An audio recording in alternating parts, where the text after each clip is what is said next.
center of mass of body, center of mass of body. What is center of mass of body and what is rigid body? This is a rigid body. Okay, there are numbers of masses in the body. There are n numbers of masses. This is a m1 mass, m2, m3, m4, and suppose this is a m5, and this is arbitrary mass mn. Arbitrary means any mass. Therefore, when we calculate the total mass, आता पहिल्यांदा बघू आपण centre of mass. Centre of mass बघू आपण. The center of mass of a body is a mass or point mass. It is the point. Center of mass is the point in or out of the body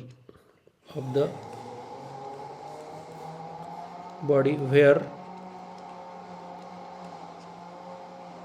whole mass of the body is supposed to be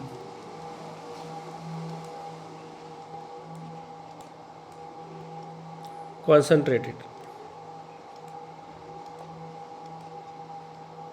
This is the center of mass.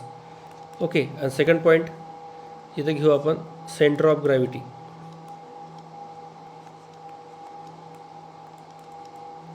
Centre of gravity म्हणजे काय की आता हे पूर्ण body आहे. या बॉडीमध्ये आपण एक ॲक्सिस घेतला असा. आपण जर असा एक ॲक्सिस घेतला. हॅलो, हां सर. ओके, या ठिकाणी बघ आपण काय केलं, हा ॲक्सिस घेतला एक.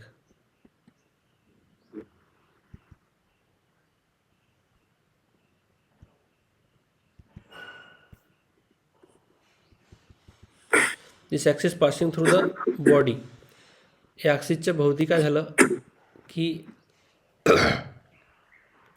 या ठिकाणी somewhere there is a one point.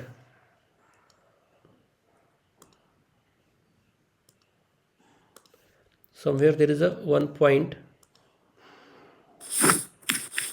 हा कोणता तरी पॉईंट असेल की या ठिकाणी याचं काय असेल, सेंटर ऑफ मास असेल.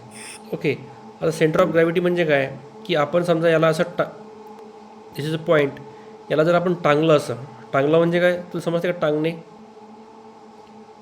असं एखादा समजा एखादा दगड आहे, याला मी काय करतो, याला असं दोरा बांधतो, याला असं वरून टांगून देतो रिजिड सपोर्टला. तेव्हा तो शेप असाच राहील का की शेप बदलेल त्याचा, म्हणजे त्याचा जे शेप बदलेल नसेल की तो असाच असा. समजा ही शीट आहे अशी, ही कशी आहे, अशी शीट आहे आणि ही शीट अशी घेतली आपण. याला जर आपण इथं बांधलं, एका पॉईंट टाकला, बांधलं याला आणि टांगलं आपण, तर ही शीट अशीच्या अशी व्हर्टिकल राहील की हॉरिझॉन्टल राहील. ते तिचा शेप ॲडजस्ट करेल in the sense according to the natural. त्याची टेंडन्सी जी असेल त्याच्यानुसार ती ॲडजस्ट होईल आणि ते बरोबर पर्टिक्युलरली वरच्या साईडला, खालच्या साईडला बरोबर बॅलन्स करेल स्वतःला. राईट, बॅलन्स करेल म्हणजे मी इथं बांधू शकतो त्याला, इथं पण बांधू शकतो असं, बरोबर ना. एका ठिकाणी बांधलं तर ही अशी आडवी बांधल्या जाईल. म्हणजे जर समजा हे जर शीट असेल, अशी 2 डायमेन्शनल शीट असेल एखादी, याला जर 2 पॉईंटला बांधलं तर ते बरोबर या 2 पॉईंटला जर आपण व्हर्टिकली टाय केलं, अशी शीट आहे एक प्रकारची. या शीटच्या मध्ये जर आपण त्याला असं व्हर्टिकली टाय केलं तर बरोबर अशी हे अशा प्रकारची राहील, म्हणजे पर्टिक्युलरली हॉरिझॉन्टल राहील. परंतु आपण एक रिजिड सपोर्टमध्ये याचा सपोर्ट जर काढून टाकला, हा सपोर्ट काढला तर ही अशीच राहील का बॉडी? नाही, काय होऊन जाईल, ते अशी सरळ होऊन जाईल ते. म्हणजे नेक्स्ट पोझिशन अशी असेल त्याची की या ठिकाणी काढतो मी ती figure. He may be body अशी होऊ शकते, बरोबर आहे, अशी होईल ना, बरोबर आहे. मग या ठिकाणी this is called as a centre of gravity. Centre of gravity की ज्या ठिकाणी पूर्ण त्याचं जे वेट आहे ते body is the point in the body, not out of the body, in the body where whole weight of the body is supposed to be concentrated. म्हणजे त्या पॉईंटला टांगलं की बरोबर ते बॉडी काय झाली पाहिजे, ट्राय झाली पाहिजे प्रॉपरली आणि तिचा शेप न बदलता. म्हणजे काय झालं पाहिजे, इथं जर केलं आपण शेप न बदलता म्हणजे ते ॲडजस्ट न करता एकमेकाला. शेप म्हणजे काय, बॉडीचा शेप बदलत नसते कधीच, परंतु ती काय करते, जसं आपण समजा एखादा दगड जमिनीवर ठेवला, तो ठेवल्यानंतर जर तो इनबॅलन्स होत असेल, बॅलन्स राहत नसेल आणि तो कुठं जरी तो बॅलन्स होत असेल तर समजून घ्यायचं की त्या ठिकाणी कुठंतरी सेंटर ऑफ मास आणि सेंटर ऑफ ग्रॅव्हिटीमध्ये चेंज आहे. सेंटर ऑफ मास आणि सेंटर ऑफ ग्रॅव्हिटीमध्ये काय आहे, चेंज आहे. म्हणजे ते काय करेल, बॉडी स्वतःला ॲडजस्ट करेल आणि बरोबर अकॉर्डिंगली अरेंज होईल. जसं एखादा दगड असते, ओके, दगडाचा शेप असा आर्बिटररी शेप आहे, हा हे आर्बिटररी शेप, परंतु याला जर आपण असं ठेवलं तर असा बॅलन्स होईल का, हा जमिनीवर होणार नाही, शक्यता नाही आहे बॅलन्स होण्याची.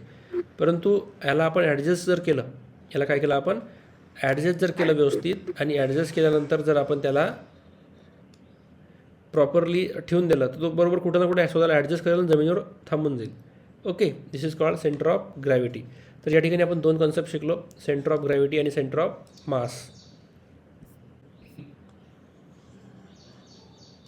या बॉडीवर हा एक त्याचा सेंटर ऑफ ग्रॅव्हिटी आहे आणि या ठिकाणी हे जे डाऊनवर्ड आहे हा परपेंडिक्युलर डाऊनवर्ड घेऊ आपण, एक्झॅक्टली परपेंडिक्युलर घेऊ.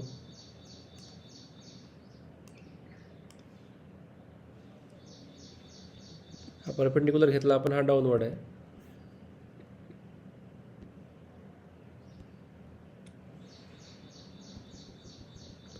हा एक्झॅक्टली परपेंडिक्युलर डाऊनवर्ड घेतला आपण आणि याचाच आपण नॉर्मल रिॲक्शन घेऊ. आणि तुला माहिती आहे नॉर्मल कसा असतो,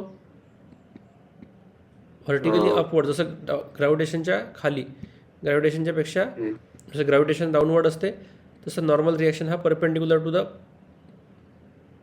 exactly opposite to the gravity. This is normal. याला म्हटलं आपण आर. याला काय म्हटलं आपण, आर. आणि हा आहे एम जी, हे दिस इज अ डब्ल्यू. तर सेंटर ऑफ ग्रॅव्हिटीमध्ये आता याच्यामध्ये भरपूर सारे पॉईंट्स आहे. हा आहे एक, याचा मास यम आहे, M1 आहे, याचा मास M2 आहे, M3 आहे, M4 आहे, M5 आहे. तर याचं जे वेट असेल ते एक्झॅक्टली डाऊनवर्ड असेल M3 M5G. हा M1 आहे, ते याचं मास असेल M1G. Okay, M1G. तर पर्टिक्युलरली हा जर सेंटर ऑफ मास असेल तर सेंटर ऑफ मास M आहे, त्याला जर आपण Gनं मल्टिप्लाय केलं तर बॉडीचं काय भेटते, होल वेट. आपल्याला काय भेटते, बॉडीचं whole weight. This is zero, म्हणजे टॉर्क विल बी झिरो. तर मग हे काय होईल तुम्हाला की therefore the summation of torque will be summation of r cross m g. Summation of r cross m g म्हणजे काय, this is a sum and this is a r. Summation of म्हणजे total torque acting on a body will be equals to zero at that particular point, at the particular point, at that particular point where the torque will be zero. Torque will be zero. Then this point